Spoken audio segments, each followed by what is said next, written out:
Olá, tudo bem? Seja bem-vindo a mais um episódio do M&A Expert. Eu sou o Leonardo Brizotto, sócio da Zaxo M&A Partners, e hoje vamos conversar com Alexei Bonamin. Ele é sócio do escritório jurídico Tosini Freire, que é um dos escritórios de advocacia líderes na América Latina, inclusive, em todas as áreas de direito, mas tem uma grande atuação no segmento financeiro, principalmente mercado de capitais, fusões e aquisições, etc. O Alexei tem uma experiência muito grande com mercado de capitais, fusões e aquisições, private equity, venture capital, investimentos anjo, ESG e uma série de assuntos que ele domina e já foi premiado por vários desses assuntos e vai compartilhar conosco aqui hoje toda a sua experiência. Fique ligado nessa super entrevista.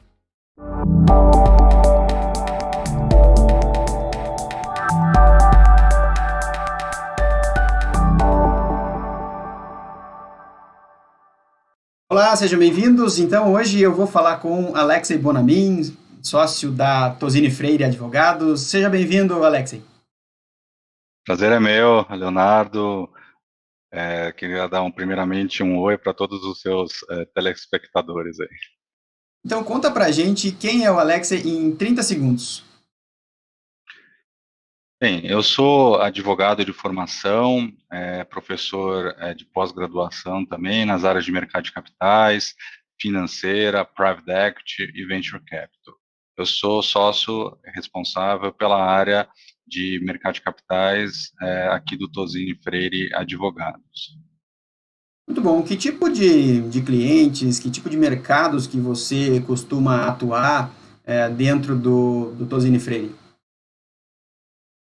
Nesses 24 anos praticamente que eu tenho de experiência, sempre focado na área financeira e de mercado de capitais, eu atuo muito em questões de dívida, né, local, internacional, operações de equity, IPO, follow-on, e também muita parte de fundos de investimento. Nos últimos anos, eu tenho dado também especial atenção às questões de investimentos sustentáveis e de impacto. Muito bom. Nossa, essa área de financeira, tudo que você falou aí já me dá até uma alegria de começar a falar e discutir sobre todos esses assuntos que você tem experiência e sabe falar muito bem. Mas eu queria saber se você consegue destacar um ou dois casos de sucesso onde você tenha atuado e que lições você tirou desses casos. Nesses 24 anos foram muitos casos, certamente, né? Teve muita coisa bacana para contar, mas é sempre interessante a gente citar exemplos de produtos inovadores, né? Ou seja, aquilo Sim. que nunca ninguém fez, você fez pela primeira vez e depois aquele produto se transforma num benchmark para futuras novas operações, né? O Uhum. primeiro deles foi uma operação de 2012 muito legal, que foi a primeira operação, oferta pública aqui no Brasil, de certificado de recebíveis do agronegócio.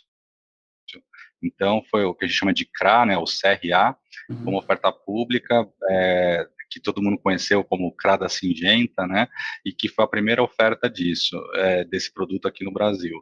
E hoje a gente já vê um sucesso muito grande, mais de 40 bilhões de CRAs registrados ali na B3, mas começou ali em 2012 com o primeiro, quando, enfim, ainda ninguém conhecia, muitos investidores, casas não estavam ainda nem pré-autorizados para estar comprando agro, né, um lastro cujo ativo, né, você está sujeito ao setor do agronegócio, Uhum. e foi muito bacana. Na época, a Comissão de Valores Mobiliários, a CVM, nos sistemas delas, não tinha ainda nem o CRA ali, possibilidade no sistema para dar o registro, e eles deram até como CRI, né, que é o Certificado de Recebível Imobiliário, que já era Imobiliário. mais antigo.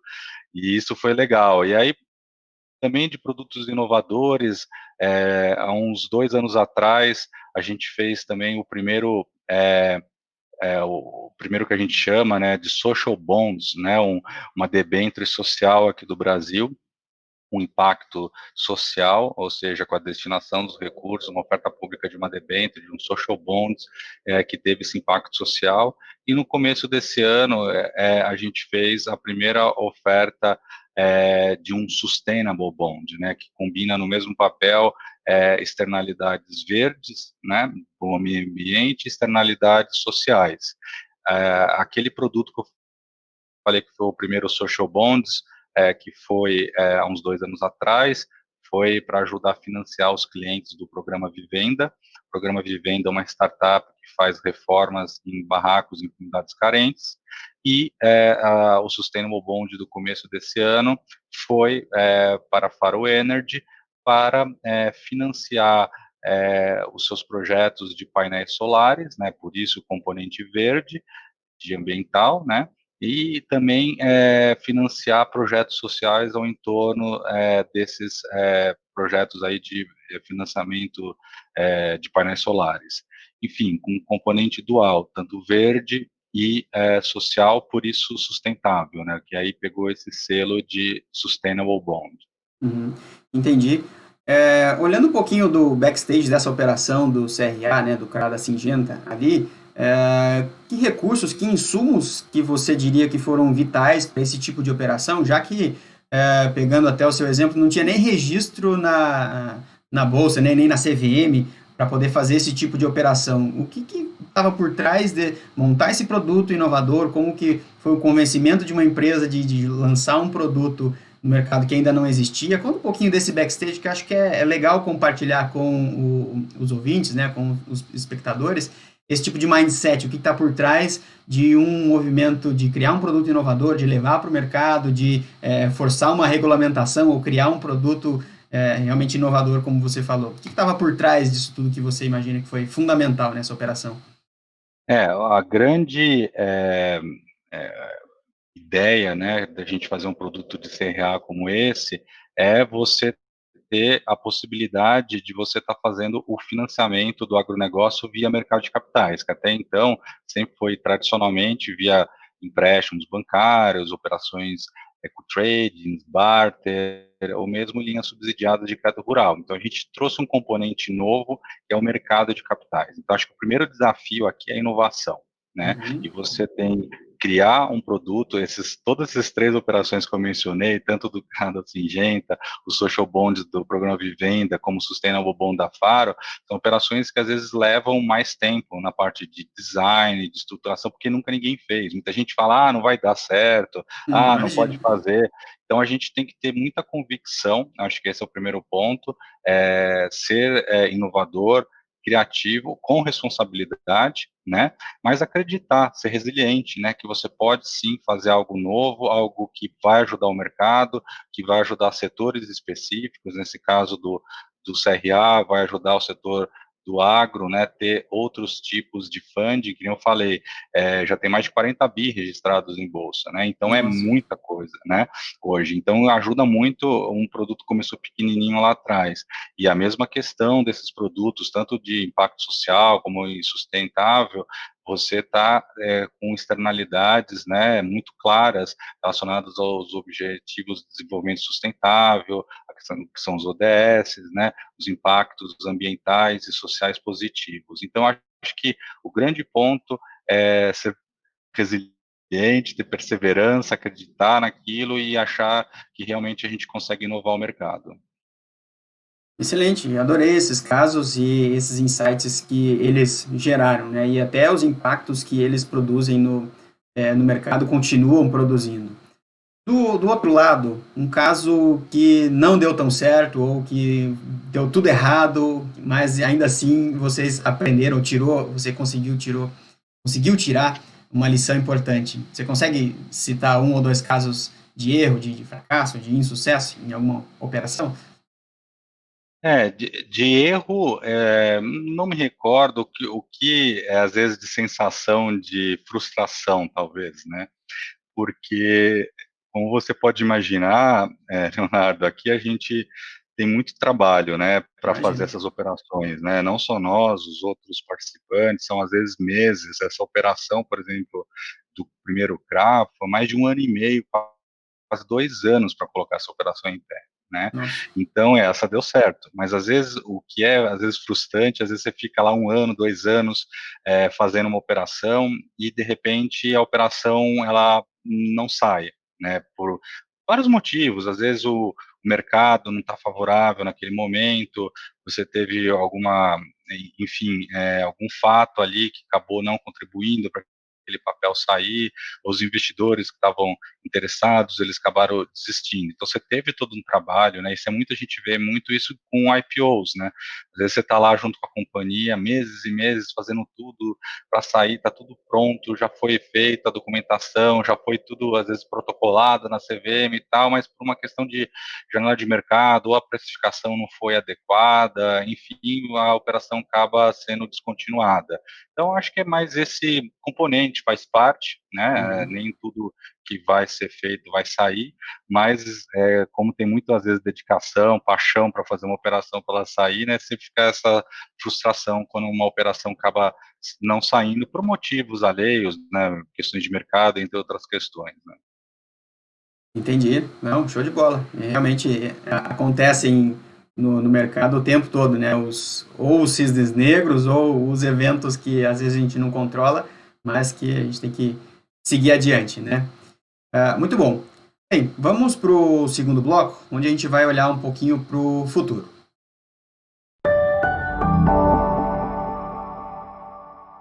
Muito bem, então a ideia aqui nesse segundo bloco é a gente olhar para o futuro. E aí eu queria te perguntar, Alexei, que recomendações você daria para os empresários nesse momento? Momento esse Brasil e mundo que a gente está vendo bastante conturbado em vários sentidos, né? Seja saúde, político, econômico, financeiro. Que recomendações você daria para os empresários? Bem, o empresário brasileiro, acima de tudo, ele é um herói, Com certeza. porque sobreviver com a crise econômica dos últimos anos, né, recessão, com todos esses desafios, e agora agravados, né, por questões da pandemia da Covid-19, realmente o empresário, nesse ambiente adverso, ele é um herói. E o que a gente nota de pontos, olhando para o futuro, né, do que a gente poderia estar dizendo, e a gente repara isso muito, um pouco, a mentalidade daquelas empresas, daqueles empresários, que mesmo com toda essa diversidade, eles conseguem se sobressair. Acho que o primeiro ponto que eu gostaria de chamar a atenção é a questão da resiliência, né? Seja para o empresário empreendedor que está começando, que ele não pode desistir, seja para o empresário de uma grande empresa, as adversidades existem, mas a gente sempre, onde tem problemas, também tem oportunidades. Então, eu acho que o empresário, ele, acima de tudo, no momento atual, ele tem que ser resiliente. Um outro componente muito importante é a questão da inovação. Sem inovação, né, no mundo atual, certamente a empresa ela vai ter as suas limitações para um contínuo crescimento. E o curioso da inovação é que muitas pessoas confundem, né, inovação com tecnologia. Nem toda inovação tem um componente de tecnologia. A gente pode ter muita inovação sem tecnologia, uma inovação de criar formas novas de fazer negócio, de, enfim, fazer captação de recursos, que a gente chama de inovação financeira. Então, acho que esse ponto da inovação, ele é muito importante também. Um terceiro ponto que eu chamaria a atenção é a questão que está muito em voga, principalmente agora, no momento da pandemia, são as questões ASG, né, ambientais, sociais, de governança, ESG, né. Uhum. A empresa, ela precisa ter as suas questões bem mapeadas, né, de ESG, as questões relacionadas à governança e principalmente as questões sociais e meio ambiente, as questões que têm uma externalidade de impacto socioambiental. Não é uma questão só de modismo, de termo, né, um termo bonito, não, é uma questão, acima de tudo, de alinhamento com todos os seus stakeholders, alinhamento como que o mundo está caminhando e a pandemia acelerou esse processo, né? A gente já vê iniciativas no mundo inteiro, e mais do que isso, uma visão de negócios, né? Uma visão de negócios que a gente tem dados empíricos agora através do mundo, que as empresas que já tenham muito esse olhar para as questões ESG, elas têm os seus índices hoje performando melhor, em bolsas, em outras métricas. E por quê? Né? Não é só por conta de um apelo, né, de um modismo, mas é por conta que elas também são mais resilientes, né? Uma empresa conectada com questões ESG, aspectos ESG, ela é uma empresa mais sustentável, é uma empresa que lida melhor com os seus stakeholders, que ela consegue ler melhor os seus stakeholders, e a gente não pode esquecer também das questões intergeracionais, como, por exemplo, os millennials, né, que são consumidores, passam a ser acionistas, e passam também a muito influenciar na condução dessas empresas. Entendi. Essas questões do ESG são realmente bastante relevantes, têm ganhado cada vez mais força. Acho que um ponto que é importante destacar, é trazer um pouco da sua visão, é o quanto realmente as empresas, principalmente aqui no Brasil, estão fazendo uso disso na essência, na raiz, realmente trabalhando o ambiental, trabalhando a fundo o social, trabalhando a fundo as governanças e o quanto isso ainda está só no discurso. A gente tem ISD, aí coloca alguns indicadores ali no relatório anual, mas de uma forma superficial. A gente sabe que tem as duas coisas, né? Quanto que você acha que aqui no Brasil a gente já andou e evoluiu nesse sentido do ISD? Para muitas empresas, isso é uma novidade, ou pelo menos estava no radar, mas sem grandes iniciativas, né? Com a questão da pandemia, isso intensificou, acelerou, né? Então, quem não olhava passou a olhar, e quem olhava pouco está mais interessado agora de conseguir contribuir. Isso, obviamente, varia, tem empresas muito mais engajadas, tem empresas menos engajadas ou menos preparadas, mas tem empresas que já têm áreas de ESG internas, né? Tem pessoas que têm empresas que têm pessoas responsáveis por essas questões dentro de grandes empresas. Então, acho que tem um pouco de tudo, obviamente que isso é uma transição, né, até por o que a gente chama do novo normal, né, a gente ainda não está no novo normal, a gente está num período de transição para esse normal. E isso certamente é um aprendizado, o que a gente tem que estimular em que pese possa ter algumas empresas que possam usar isso como marketing, o que a gente chama até de washing, né? Às vezes um greenwashing, um social washing, mas o que a gente tem que se preocupar é com o mainstream, né? Ou seja, desvios sempre podem ter, mas o mainstream de forma adequada, de uma forma que tem intencionalidade, propósito, que seja mensurável, né? É super importante a gente conseguir medir essas coisas, porque nada que você não consegue medir, você não consegue cobrar, você não consegue avaliar. Enfim, é um processo, estamos caminhando nele, mas estamos bem otimistas. Entendi. Usando a sua experiência, né, de mercado, junto com as empresas, certamente você já passou por altos e baixos, seja de economia, seja de mercado de capitais. Como que você enxerga as perspectivas para o mercado de capitais nos próximos anos?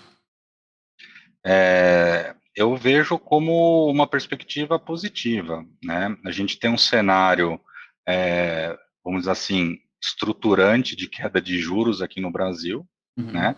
E no mundo inteiro a gente tem, até por conta dessas questões advindas da pandemia, você vê a Europa lançando um programa de 750 bilhões de euros para um Green Recovery, né? Que o pessoal chama do Green New Deal, entre outros programas similares no mundo, que está aumentando muito a liquidez, né? Então, você junta um cenário de liquidez internacional muito grande com um juros baixos no Brasil, evidentemente que você vai atrair capital estrangeiro para cá, evidentemente que os investidores, mesmo locais, eles vão procurar outras formas de remuneração, né, que não só papéis Renda muito fixa. renda fixa, né, e Uhum. procurando olhar mais papéis que têm uma remuneração um pouco mais variável. Obviamente que quanto mais o retorno, maior o risco, mas o apetite de risco ele começa a ser buscado por todos os investidores, com equilíbrio, moderação, mas é um componente estruturante que a gente tem que estar observando. Então, a perspectiva do mercado de capitais é excelente nesse aspecto, seja pela liquidez internacional, seja pela queda de juros aqui. E Uhum. o que eu chamaria a atenção também, tirando essas condições macro, né, que isso certamente vai beneficiar o mercado de capitais brasileiro, a gente também tem oportunidades aqui relacionadas a novos produtos. Um mesmo que a gente estava conversando agora são as questões relacionadas a eventuais produtos ESG. A gente começa a ver os primeiros ESG-linked bonds, né, emitidos aqui. Nós assessoramos aí há 2 meses, até um mês atrás, a primeira emissão de um bond de ESG Linked. Começamos a ver os green bonds, os títulos verdes, né, crescendo cada vez mais.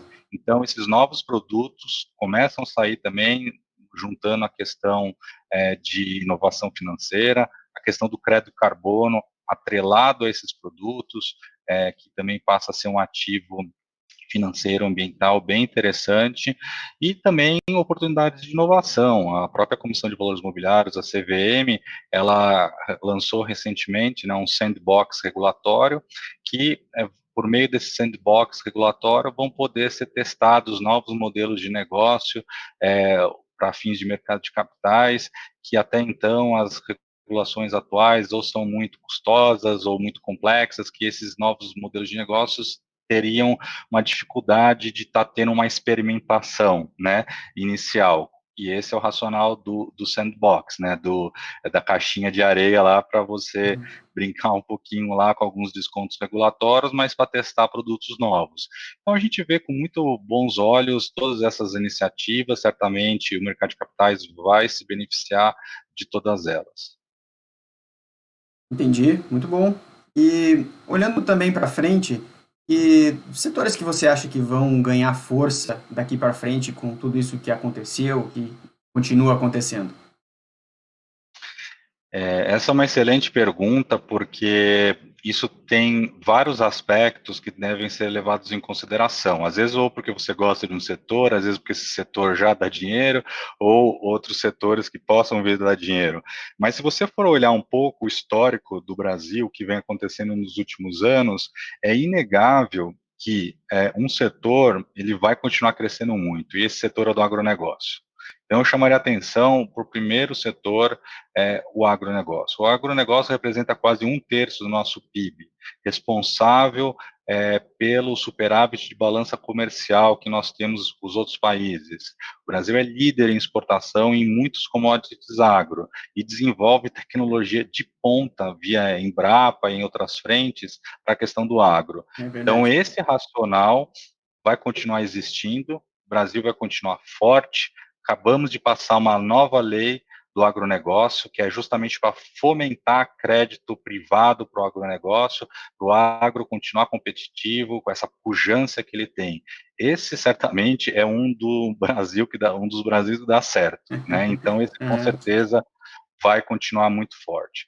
O outro setor que eu chamaria a atenção é o setor, evidentemente, de inovação financeira e principalmente aí tecnologia financeira e fintech, né? As fintechs, elas florescem no Brasil dia a dia, são extremamente competitivas, algumas delas, se eu for pegar até o Nubank, é uma das maiores mundiais, né, no seu segmento. Enfim, isso o Brasil ele tem competitivo e não é porque caiu do céu. De repente os investidores, tanto internacionais ou os investidores de venture capital, private equity, decidiram que o Brasil é um ótimo lugar para investir em fintech. Isso não foi por acaso.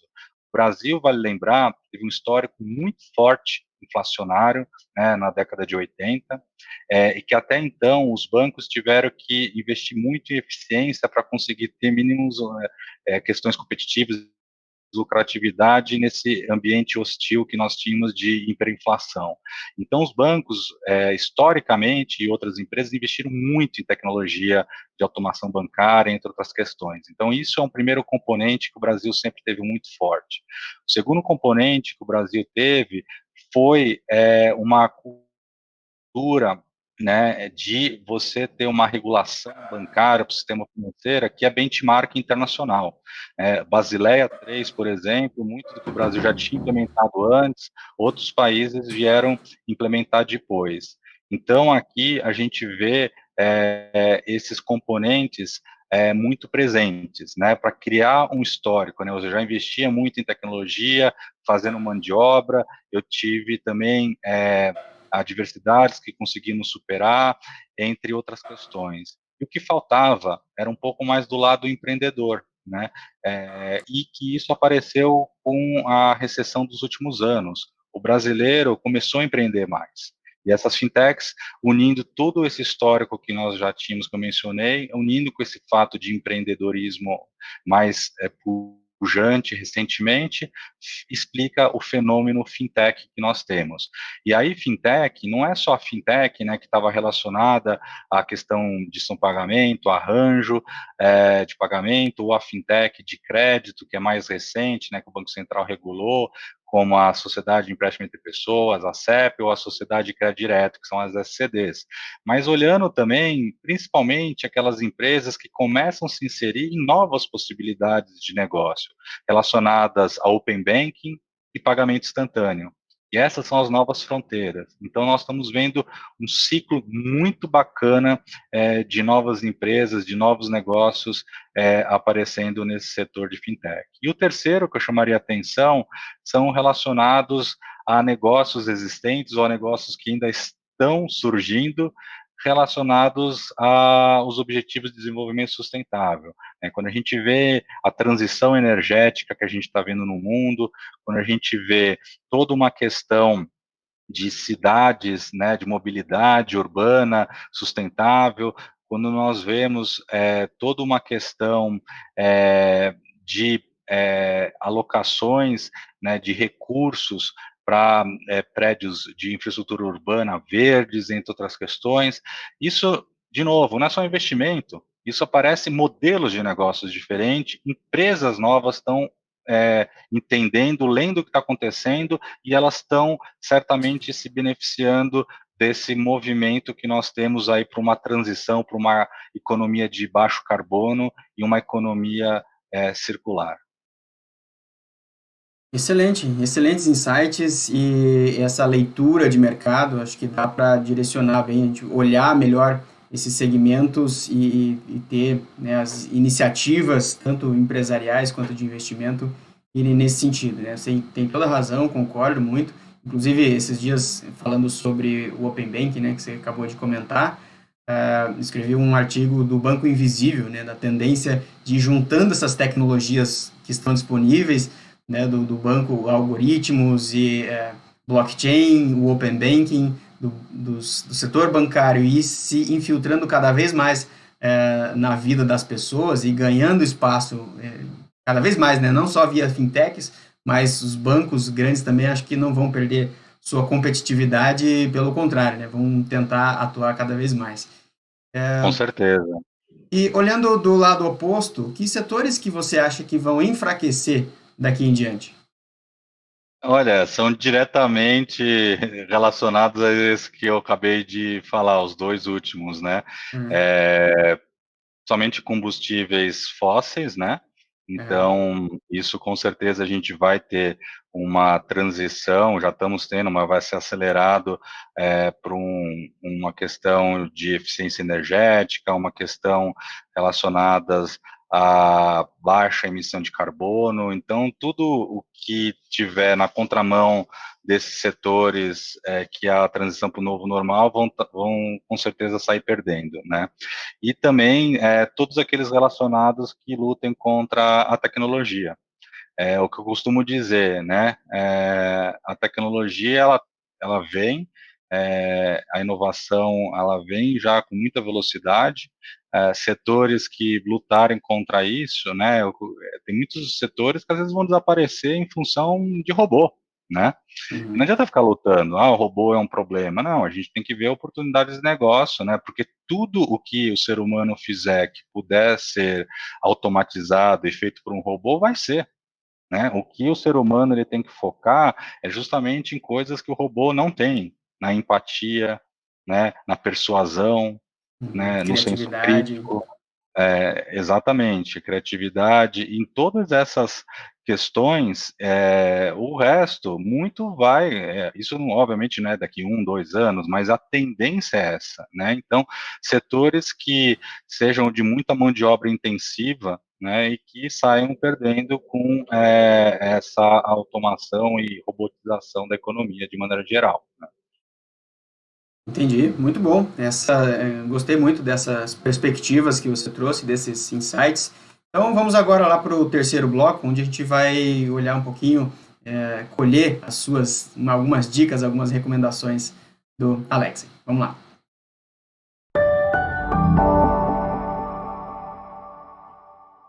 Muito bem, chegamos ao último bloco desse programa. A ideia aqui é fazer um bate-bola com o Alexei. E para começar, nossa pergunta tradicional, que livros, né, 1 a 3 livros aí que marcaram a sua vida, seja pessoal ou profissional, e que você gostaria de destacar, recomendar? Bem, como eu falei bastante nos outros blocos da transição para o novo normal, né, de uma economia de baixo carbono, de uma economia circular, e esse movimento todo que está tendo no mundo agora, com todos esses Green Recovery Packets, né, para você aproveitar uma oportunidade, que apesar do problema da pandemia, a gente tem oportunidades também, e movimentos mundiais como Build Back Better, The Great Reset, lançado pelo banco, pelo World Economic Forum, né? Enfim, todo esse mindset que prevalece hoje em dia, eu gostaria de citar 2 livros que têm muito a ver com isso, né? O primeiro é Green Swans, né? Que da mesma forma que teve Black Swans, tem o Aham. Green Swans, Esse eu e o não outro, conhecia. então, pode ler que esse é muito bacana, que explica Legal. muito disso que a gente está falando agora. E o Aham. outro é o Dugnut Economics, que também explica muito desses fenômenos, desse novo tipo de economia, dessas oportunidades aqui. Dugnut Economics. Muito bom. Eu vou depois colocar o link aqui para quem quiser acessar e conhecer esses livros, poder se aprofundar mais. E não sei se você tem, mas recomendar para a gente 1 a 3 mentores que orientaram a sua carreira ou que você admira, que tenham as características que são essenciais aí para o sucesso de um negócio ou de uma carreira. Quem seriam eles, esses mentores seus? Um é meu pai, que é um grande intelectual, meu pai com formação em ciências exatas, físico nuclear, e sempre foi um humanista, né? Lendo muitos clássicos da literatura da Grécia Antiga, né? E depois de uma certa idade, até aprendendo a ler o grego clássico, por conta dessa questão humanista. E profissionalmente, eu também chamaria atenção para 2 pessoas que eu trabalhei, que sempre me inspiraram e sempre extraíram o melhor de mim como advogado. O primeiro é o José Eduardo Queiroz, né, com quem eu tive o privilégio de trabalhar no Matos Filho Advogado, e o outro, o Antônio Félix de Araújo Sintra, que também é uma pessoa que sempre me inspirou e que foi um grande mentor no meu crescimento, que é sócio do Tosini Freire Advogados. Entendi. Muito bom. Essa referência do pai, né? Sempre muito importante essa figura e é bacana, gostei dos seus mentores. E para a gente fechar, uma última pergunta, que características que você julga serem as mais importantes, vitais aí para o sucesso de um negócio nos dias de hoje? Hoje, os dias atuais, eles têm muitos desafios, como eu já coloquei, mas muitas oportunidades também. O Uhum. que uma empresa não pode se dar é o luxo de não ler o jogo, não entender o que está acontecendo no mundo. A empresa, ela precisa ter uma visão estratégica e entender o que está acontecendo. Então, eu não consigo imaginar uma empresa nos dias atuais que, número 1, ela não tenha como um dos seus pontos centrais da sua cultura a questão da inclusão e da diversidade. Esse acho que é o primeiro ponto. O Uhum. segundo ponto, eu não consigo ver uma empresa nos dias atuais que não esteja absolutamente aderente às questões de sustentabilidade. E número 3, eu não consigo ver uma empresa hoje, nos dias atuais, que ela tenha um ótimo relacionamento com todos os seus stakeholders, e não apenas os seus shareholders, os seus sócios. Os stakeholders, seja seus funcionários, os seus fornecedores, clientes, a sua comunidade e o planeta. Uma empresa, ela precisa ter esse diálogo, interagir de forma positiva, assertiva com todos os seus stakeholders. Muito bom, adorei a entrevista. Muito obrigado, Alexei, por ter participado da nossa entrevista, do nosso programa e por ter compartilhado aí toda a sua experiência. Bem, Leonardo, pô, o prazer foi meu, bate-papo muito legal, a gente abordou temas muito importantes, certamente que cada um desses pontos a gente teria horas e horas para estar mergulhando sobre eles, mas a ideia foi dar uma repassada, pontos que são estratégicos, importantes para ter todo mundo no seu radar e a gente continuar navegando nesses tempos difíceis, mas é bom lembrar, né? Mar calmo nunca fez bom marinheiro, então nunca É vamos verdade. desistir, vamos continuar na luta e gostaria de deixar aí um abraço aí para todos os telespectadores. Maravilha, show de bola. Obrigado mais uma vez e até a próxima. Obrigado, um abraço. E essa foi mais uma grande entrevista que nós fizemos aqui no M&A Expert. Muito obrigado pela sua participação, pela sua audiência. Se você gostou, compartilhe, inscreva-se no nosso canal e até a próxima semana, no próximo episódio. Forte abraço!